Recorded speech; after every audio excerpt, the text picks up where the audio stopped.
Hello guys, in this video I am going to show you how to choose a display for role colors on the Discord application. But first I just want to mention, don't forget to subscribe to my channel because at 10,000 subscribers I am going to show you my whole YouTube revenue statistics and growth strategy, how to make money online. Now let's jump into it. First of all, open the application on your phone. After that, you should click on this smiley or emoji button down below on the right side corner of the screen. After that, scroll down to app settings and click on the accessibility option, which is the third one.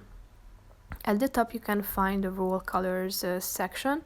As you can see, you should choose a display for role colors. You have three options: show role colors in names, show role colors next to names, or don't show role colors at all.